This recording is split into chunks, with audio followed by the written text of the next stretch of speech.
Donc, ce que je vais faire, je vais présenter le GRAN, les réalisations du GRAN, d'où vient l'organisation, pourquoi elle existe et vers quoi elle veut aller.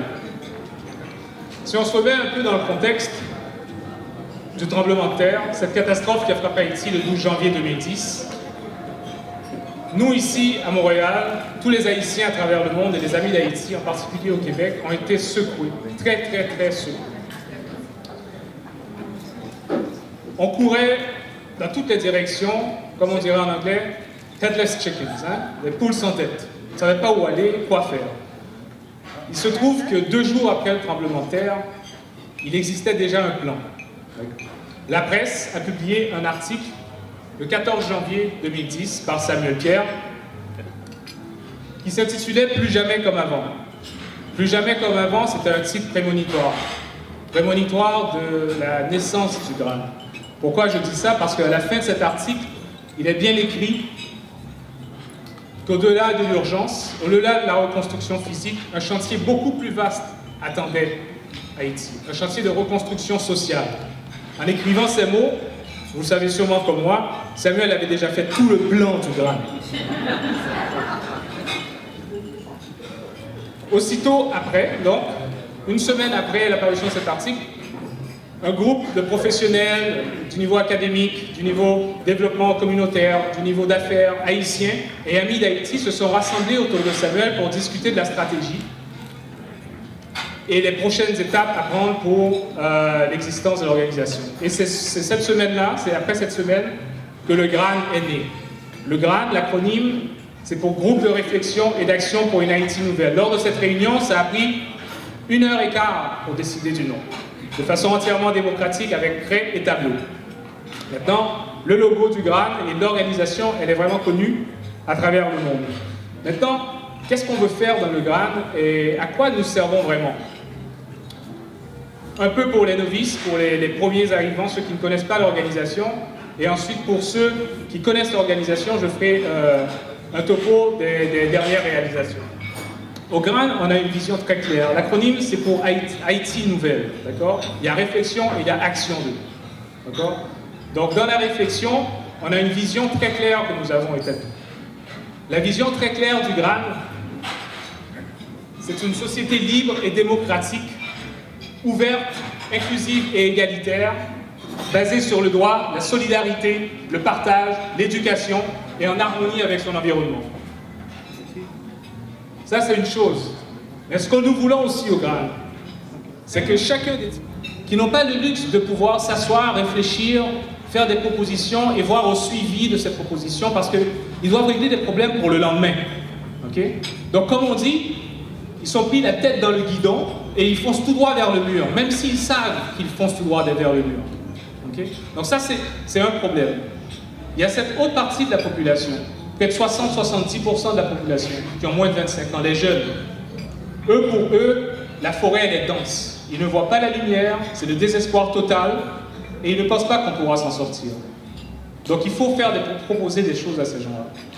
Et ça peut paraître un peu alarmiste, mais je vais vous présenter une courte vidéo qui a été réalisée par un type qui s'appelle Ralph Thomasin de Haïti, Aibo Talk, où il a posé une question très simple à des jeunes universitaires.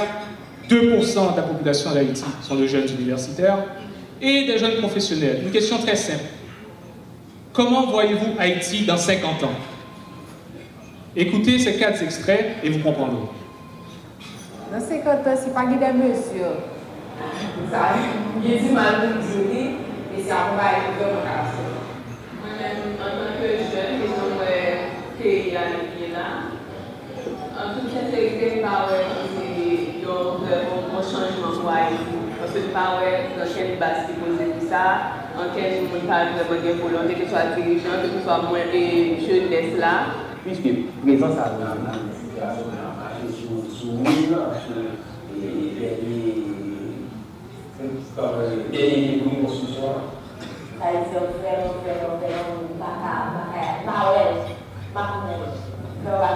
mais ça me fait peur. Ça me fait peur. Vous comprenez pourquoi, alors, face à un tel désespoir, on ne peut pas rester indifférent. Pour nos amis qui parlent pas le créole, Ce que les jeunes disaient là, c'est que dans 50 ans, ils nous voyaient Haïti aller nulle part. Il y en a qui disaient qu'ils ne voyaient qu'on ne peut pas rester indifférent à ça. Donc, il y a ceux qui ont le discours que le Grand porte, mais qui n'ont pas la capacité de faire de l'action, et il y a ceux qui sont complètement désespérés. Nous, étant donné qu'on a le luxe d'être à l'étranger, de vivre dans un confort, de vivre dans des situations qui nous permettent de réfléchir, de faire des propositions concrètes et des propositions réfléchies, on n'a pas le choix de réagir. On n'a pas le choix de se lancer et de faire des réflexions et de proposer des projets qui vont faire d'Haïti un pays émergent. Comment arriver à faire ça? Comment on peut arriver à mobiliser tous les progressistes qu'il y a et à l'intérieur et à l'extérieur d'Haïti, sans les brusquer, pour que Haïti puisse bénéficier de cette capacité de réflexion venant de l'extérieur sans l'effrayer. Vous comprenez bien ce que je veux dire. Donc il faut vraiment être intégré dans la société haïtienne, même si on est à l'extérieur, si on veut que nos idées passent. Donc très rapidement, le GRAN a établi un plan fédérateur qui avait pour but de rassembler tous ces citoyens du progrès pour Haïti. Donc nous avons créé des chapitres du GRAN, des chapitres qui se trouvent à travers le monde, partout où il y a une diaspora d'une certaine intensité. Nous avons en tout une douzaine de chapitres en Haïti et une douzaine de chapitres actuellement à travers le monde. Des chapitres qui soient soit très actifs ou en négociation, en cours de formation. Ça, c'était une façon de faire. L'autre façon, c'était de créer des comités de travail. La deuxième lettre de l'acronyme, c'est réflexion. C'était créer des comités de travail qui nous permettaient de nous asseoir et de réfléchir sur les 12 défis fondamentaux que nous avons identifiés pour Haïti.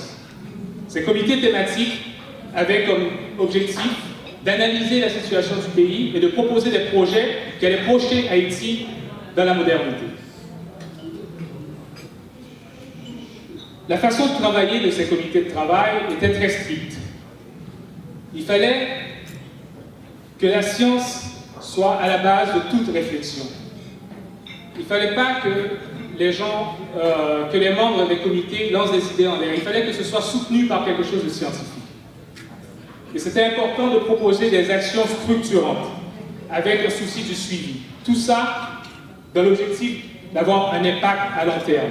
Toutes les actions que le GRAN veut entreprendre, ce sont des actions qui ont un impact à très long terme. Donc rien ne se fait dans l'empressement, rien ne se fait dans l'improvisation.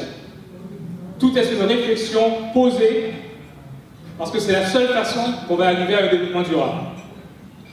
La stratégie, elle est basée aussi sur 4 principes très fondamentaux du GRAN, dont on ne parle pas suffisamment. On l'a entendu tout à l'heure. Rien de ce qu'on fait ne peut pas se faire sans une rigueur et un engagement sans limite. Vous ne pouvez pas imaginer. La rigueur du GRAN, elle est intense. Ensuite, le dévouement, il est total pour tous les membres du GRAN.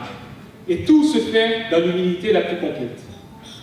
Rigueur, engagement, dévouement et humilité sont les caractéristiques principales du GRAN.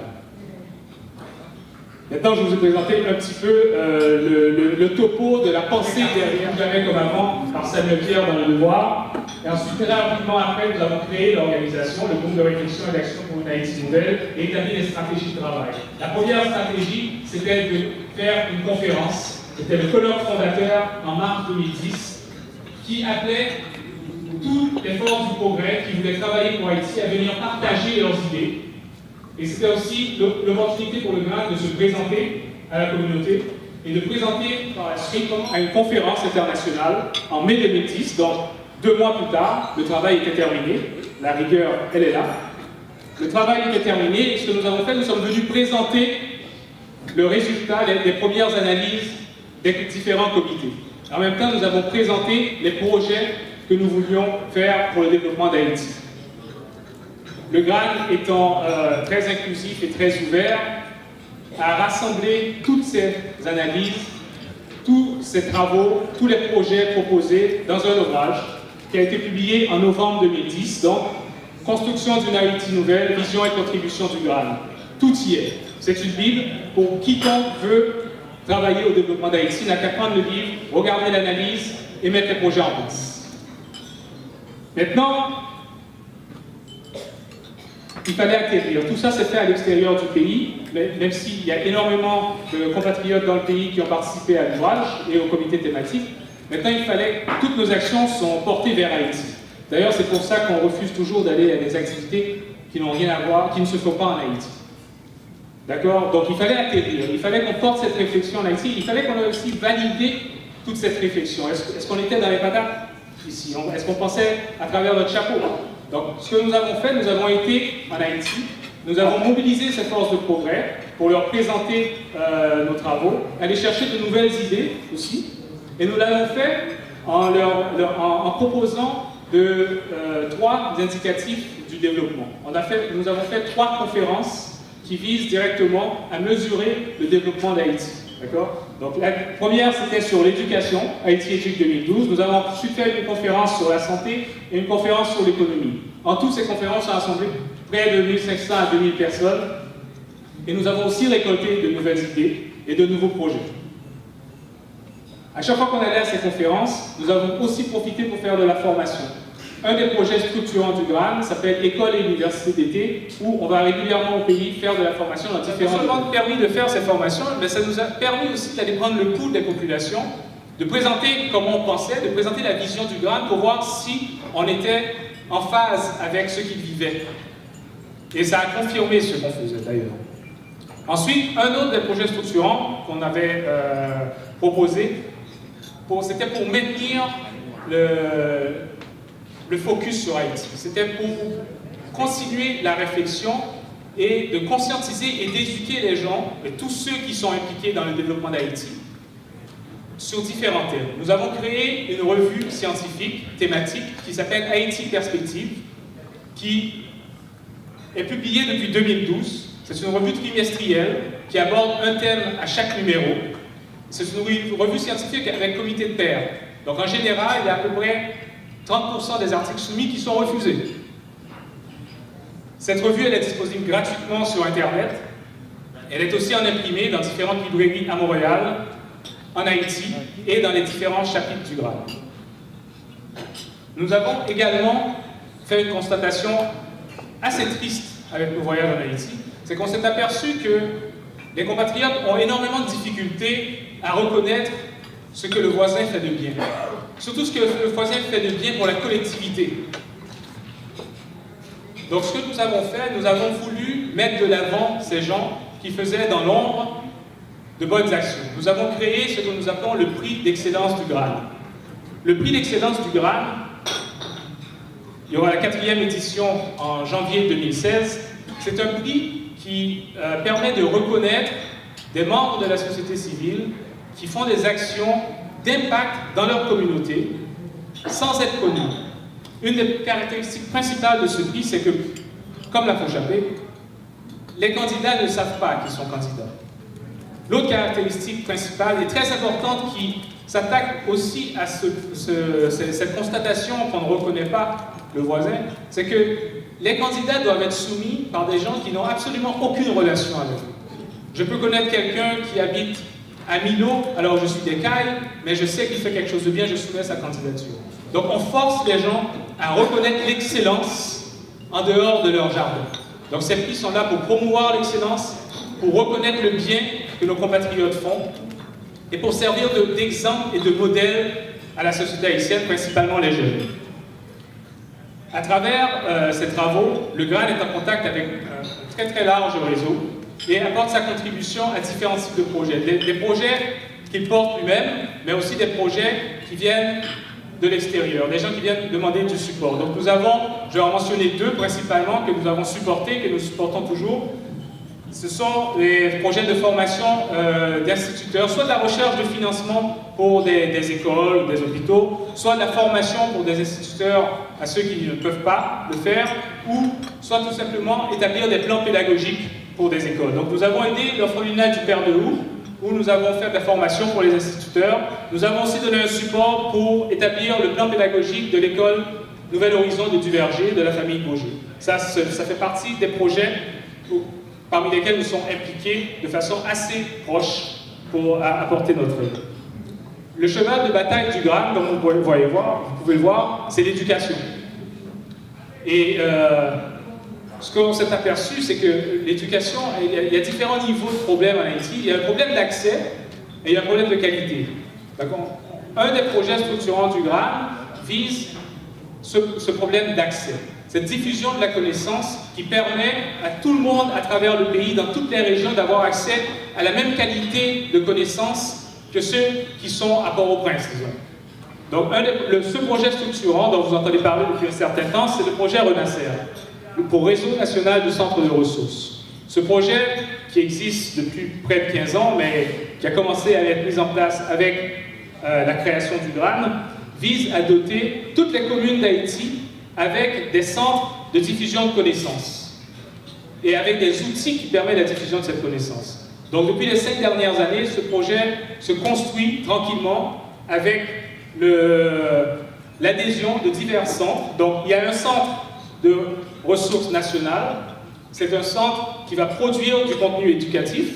Donc nous avons déjà produit du contenu éducatif pour la donc, GRAN France, qui est principalement responsable de la mise sur pied de RENACER, a aussi préparé une application qui sera bientôt accessible et quel type de formation qui s'offre. Donc ça fait partie des actions que nous faisons pour adresser le problème d'accès à l'éducation et à la connaissance. Nous avons maintenant une autre préoccupation. On ne s'en sortira pas. La quantité n'est pas la réponse à tout. Donc, nous nous sommes attardés à adresser ce problème en voulant recréer ce que Samuel aime répéter, les études avancées d'Haïti, ISTEA. Pourquoi créer l'ISTEA? Parce que le problème de qualité, il ne vient pas de très loin. Il vient du fait que ceux qui donnent la formation n'ont pas reçu une bonne formation. Et pourquoi ils n'ont pas reçu une bonne formation? Parce qu'elle n'existe pas. En Haïti, il y a 1000 professeurs d'université. Il y a 1000 professeurs d'université. Il y a 10,5 millions d'habitants. Vous pouvez imaginer. Si on compare au Québec, il y a 8,5 millions d'habitants, il y a 10 000 professeurs d'université. Vous savez tous, le prof ne vient pas, le prof ne corrige pas les examens, le prof ne donne pas ses examens. Ils sont laissés à eux-mêmes, une fois sur 3, une fois sur 4, le prof est absent. Pourquoi? Parce qu'il est obligé d'avoir un autre job pour survivre. Ce n'est pas nécessairement de sa faute. Donc ils sont à temps partiel. Par ailleurs, très peu ont des doctorats. Moins de 2% des profs d'université en Haïti ont des doctorats. Au-delà de tout ça, il y a le problème qu'un prof d'université, c'est supposé faire de la recherche. L'enseignement, c'est l'activité principale. Mais sans recherche, cette activité principale, on ne vous donnera pas le droit d'exercer. Parce que vous devez faire de la recherche quand vous êtes à l'université. En Haïti, il y a une absence totale de recherche. Comment vous voulez développer le pays si vous ne faites pas de la recherche sur les problèmes qui l'empêchent d'avancer? Non seulement ça, c'est qu'il y a une absence de réflexion dans la formation qui est passée. C'est des répétitions, des textbooks qui sont répétés à vitam aeternam, sans vraiment avoir développé une capacité d'analyse sur des bases scientifiques. Donc tout ça, ça fait que les profs qui sortent de ces universités ne sont pas de bonne qualité, ils ne peuvent pas donner la formation, ils ne peuvent pas former des instituteurs et des maîtres qui vont ensuite aller dans les petites écoles pour former les plus jeunes. Donc on est pris de ce qu'on aime appeler une trappe de non-qualité. Donc c'est là la base de la réflexion pour la création de l'ISTEA. Donc l'ISTEA, c'est un institut qui veut former la tête, qui veut former des profs d'université, comme on connaît ici. Nous donnons des maîtrises et des doctorats dans différentes disciplines. L'objectif fondateur du GRAN, de l'ISTEA, et maintenant nous avons un pôle au CAI. Les profs sont assis soit à Chicago, soit à Montréal, et les étudiants sont assis dans leur local de l'ISTEA, dans les 4 villes, simultanément. Donc vous pouvez déjà imaginer l'intensité que ça génère et la fierté de ces étudiants de pouvoir s'asseoir et de suivre des cours avec des profs qui sont n'importe où à travers le monde. Nous avons même eu un prof qui était en Allemagne et nous avons carrément oublié le décalage horaire. Donc à 1h du matin, elle était encore en train de donner son cours. Donc je peux vous dire que l'engagement, le dévouement, il n'est pas seulement du côté du GRAN. Lorsqu'on présente ce genre de projet aux gens, ils voient et ils comprennent et ils y adhèrent. Donc nous avons plusieurs partenaires, à part les professeurs au niveau académique, s'ils viennent de différentes universités. Donc nous avons des partenariats avec l'UQAM à Montréal, avec le QTR, Trois-Rivières, la TELUC, nous avons aussi des partenaires internationaux, le BFL à Lausanne, nous avons l'INSEAD de Lyon, nous avons Dartmouth Medical School, l'Université de Strasbourg, bien sûr Polytechnique à Montréal. Toutes ces universités ont signé des partenariats avec le GRAN et sont prêtes à accueillir les étudiants dans le laboratoire et décharger leurs professeurs pour qu'ils viennent venir en Haïti donner des cours. Ensuite, c'est pour les partenaires académiques, pas très difficile de trouver lorsque vous êtes prof d'université. L'argent, c'est autre chose. Les partenaires financiers. Il faut le crier haut et fort que nous avons eu un support démesuré du Canada pour démarrer ce projet. On l'avait bien présenté aussi. On ne nous l'a pas donné. Le CRDI a financé l'ISTEA dès le départ en donnant des bourses aux étudiants et en donnant un certain support au démarrage et au roulement de l'institution. Et ça, on ne sera jamais assez reconnaissant. Et il finance 15 bourses de doctorat pendant 5 ans. Et je dis finance parce que bien sûr l'ISTEA ne peut pas fonctionner gratuitement. Donc nous, on s'évertue, on se force pour aller chercher des bourses pour ces étudiants avec différentes organisations. Donc la première, c'était le CRDI. Nous avons ensuite eu seulement 6 bourses à des femmes en maîtrise et au doctorat, en technologie de l'information, ingénierie, etc. Donc, tous les jours, on cherche de l'argent pour pouvoir aider les étudiants à payer leurs frais de scolarité. Donc, j'ai dit tout à l'heure qu'on avait commencé et nous avons accueilli près de 130 nouveaux étudiants à l'ISTEA. Donc, maintenant, l'ISTEA roule à 100 000 à l'heure avec 130 étudiants. La première cohorte est maintenant rendue au niveau de rédaction et de projet de recherche avec le tronc commun qui est terminé. La deuxième cohorte, qui a commencé en 2014, a commencé le tronc commun et ainsi de suite. Il y a d'autres programmes qui se préparent. Si vous recevez toutes les nouvelles de Samuel, vous saurez qu'il y a 2 nouveaux programmes qui vont bientôt sortir. Donc, ISTEA est là pour rester. Nous n'avons pas fait ça tout seul. Je vous ai montré, nous avons beaucoup de partenaires. Nous sommes de l'étranger, nous sommes des Haïtiens qui vivons à l'étranger. Nous pouvons arriver en Haïti disant « Ok, on démarre un institut, laissez-nous tranquilles, les gens en ont besoin. » Mais vous savez, le GRAN ne fonctionne pas comme ça. Le GRAN, c'est la rigueur, le GRAN, c'est l'intégrité, le GRAN, c'est la droiture. Donc la première chose que nous avons fait après la création de l'ISTEA, c'était d'aller chercher une attestation de fonctionnement. Une attestation de fonctionnement du ministère de l'Éducation nationale qui nous permet de fonctionner dans le pays. Sinon, on ne l'aurait pas fait. Ensuite, et ça s'est fait le 14 janvier 2013. Ça veut dire une semaine ou 2 après que nous ayons annoncé le lancement de l'ISTEA. C'est quand même un record, hein? Ensuite, pour décerner des maîtrises et des doctorats, il faut que les programmes soient accrédités. Toute université sérieuse à travers le monde doit subir des accréditations régulièrement pour ces programmes. Nous avons obtenu, en 2014, l'accréditation du ministère de l'Éducation nationale.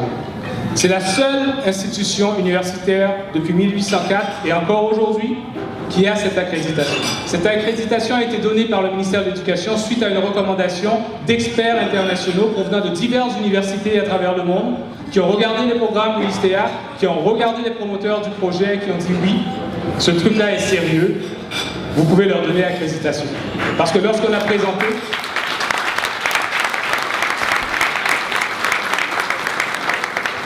Je dois vous dire qu'à travers cette demande d'accréditation, une des missions du GRAN qui était d'assier de renforcer l'État, aussi d'éduquer les gens, c'est aussi parce que lorsqu'on a été demandé cette accréditation, c'est quoi ça? On ne savait pas ce que c'était que l'accréditation pour ce genre de programme. Donc on leur a montré. Ensuite, c'est pas tout. Pour pouvoir travailler, pour pouvoir faire partie du parc, si vous voulez, de l'État, il faut qu'on soit reconnu publiquement. Dernièrement, très dernièrement, nous avons été reconnus d'utilité publique par l'État haïtien. Donc ce que ça dit, reconnu d'utilité publique, c'est qu'on jouit de toutes les prérogatives d'un civil. Donc ça veut dire quoi? Ça veut dire que l'État haïtien nous supporte. Et ça, c'est quel que soit le gouvernement, hein, on parle de l'État haïtien. Donc vous voyez, le GRAN a fait les choses dans les règles. Tout est béton. Personne ne peut nous dire quoi que ce soit sur la façon dont nous avons procédé. Autre chose que je n'ai pas mis à l'écran dans les réalisations, nous avons démarré un réseau d'économie sociale en Haïti qui est actuellement en étude pour savoir qu'est-ce que l'économie sociale. Il y a beaucoup de gens qui font de l'économie sociale en Haïti, mais pas tout le monde sait ce que c'est. Donc actuellement, le comité thématique développement social est en train de faire un sondage pour voir jusqu'à quel point les gens comprennent ce que c'est que l'économie sociale pour ensuite déployer le réseau. Nous avons aussi démarré un fonds d'investissement en économie sociale et actuellement nous avons 3 petits investissements dans le nord du pays qui aident les jeunes entrepreneurs à maintenir ou à démarrer leur entreprise. Donc ce sont d'autres projets que le GRAN est en train de faire. Maintenant je vais terminer la présentation, j'espère que je n'ai pas dépassé madame, avec une petite note qui nous est parvenue très récemment. Nous avons été présenter le projet à un rassemblement communautaire interculturel à Québec au début du mois de novembre à des gens qui ne connaissaient pas le GRAN, à part les membres de GRAN Québec. Jean Moisset, président de GRAN Québec, est ici. J'aimerais aussi saluer les différents présidents de chapitre du GRAN, j'ai oublié de faire ça. Jean Moisset, président de GRAN Québec.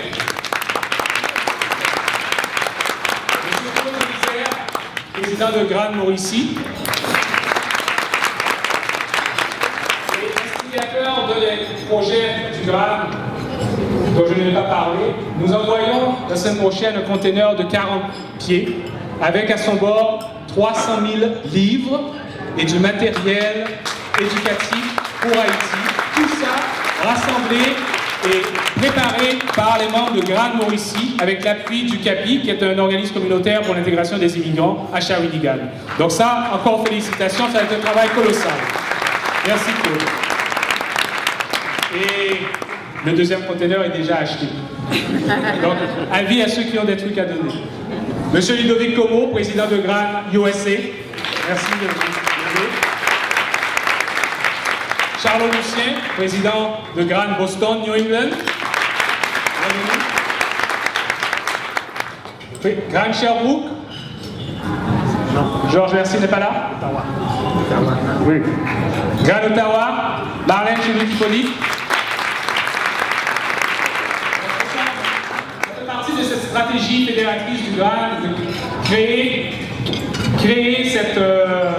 ce mouvement de gens de progrès pour générer des idées, poursuivre la réflexion, diffuser la vision. Nous avons une invitée spéciale aussi. Nous avons une invitée spéciale, la présidente de GRAN Port-au-Prince, Madame Féline Policard, s'il vous plaît. C'est un travail colossal. Parce que les vidéoconférences, le téléphone, Skype, c'est bien beau, mais il n'y a rien de tel que d'avoir une Féline sur place. Le prix d'excellence, si vous avez eu à y participer, c'est elle qui voit à tout ça, que ce soit le financement, l'organisation et tout ça. Merci Féline de continuer à diffuser la vision du GRAN en Haïti. Donc, je reviens à l'avant-dernière diapo. Ces gens de Québec, lorsqu'on a présenté le projet, ne connaissaient pas le GRAN. C'est la Casa latino-américaine. Voilà ce qu'ils ont envoyé au président de GRAN Québec qui avait participé à cet événement et nous avait invités. Il y a quelque chose de très, en tout cas moi, qui me serre le cœur. Le monsieur, il a dit, monsieur Ramos, qui était président, Haïti est le peuple qui a marqué le chemin à suivre au 19e siècle au reste du continent. Je ne serais pas surpris qu'en suivant la vision qui anime le GRAN, Haïti nous montre encore une fois que l'autodétermination, le bien commun et la coopération sont la base pour bâtir au XXIe siècle les pays viables et solidaires du bien vivre dont le continent et l'humanité ont grandement besoin. Nous avons fait 1804 et là, on nous attend encore au XXIe siècle.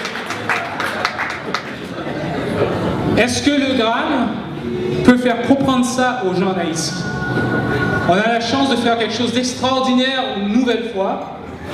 Alors je pense que, comment je vois les choses, c'est qu'il faut arrêter de parler d'Haïti en mal. D'accord? Haïti, comme dit Samuel, ce n'est pas une personne. D'accord?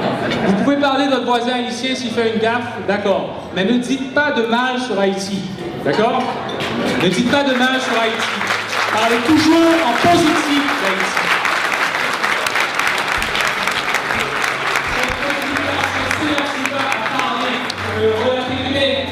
Des images positives du pays, rien ne va avancer, et les jeunes, dont vous avez entendu les paroles, vont rester dans le désespoir. Parce que sinon, à l'extérieur, nous qui avons cette capacité de penser, ce luxe de réfléchir, nous faisons que tirer du mal du pays, ces gens-là, ils sont perdus. D'accord? Je vous demande donc, s'il vous plaît, maintenez la flamme.